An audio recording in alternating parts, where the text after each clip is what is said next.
For all the visionary thinking that led to the iPhone revolution, Steve Jobs did have some pet ideas that he held a firm belief in and was weary of doing away with them completely.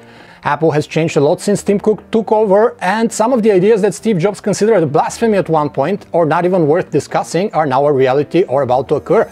Here are a few things he said won't happen regarding Apple's mobile devices, but they really have a chance to, or already did happen.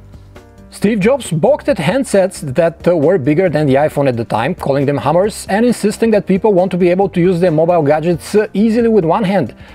There were even graphics showing how easy it is to reach all screen areas on your smallish iPhone with your thumb only.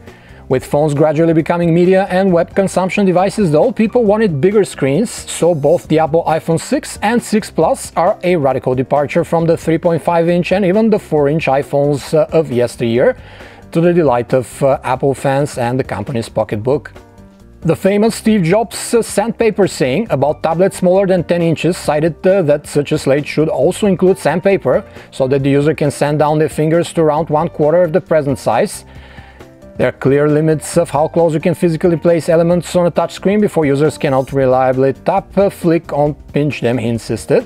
While nobody can argue with that in principle, cue the iPad mini, Mini 2 and Mini 3, all with 7.9-inch panels in response to the flood of Android and even Windows 7 or 8 inchers.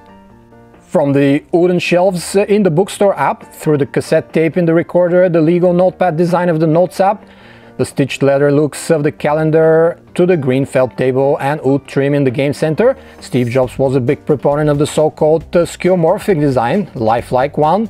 It was getting a bit long in the tooth though, so Apple under Tim Cook got rid of it in one fell swoop with 2 iOS updates ago, and nobody seems to miss it all that much, rather settling for Johnny Ive's flat, colorful icons.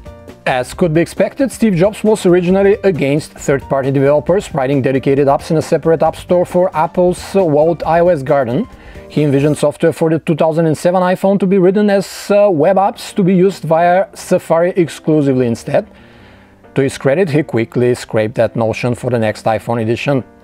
Coming as a bonus, this one hasn't materialized yet, but respectable analysts are agreeing that Apple would introduce some sort of a stylus to go with the 12-inch iPad Pro, expected to be announced this spring. Let's not forget what Jobs said when showcasing what you can do with the capacitive screen of the first iPhone. Who wants a stylus? You have to get him, put him away, you lose them. Nobody wants a stylus, so let's not use a stylus.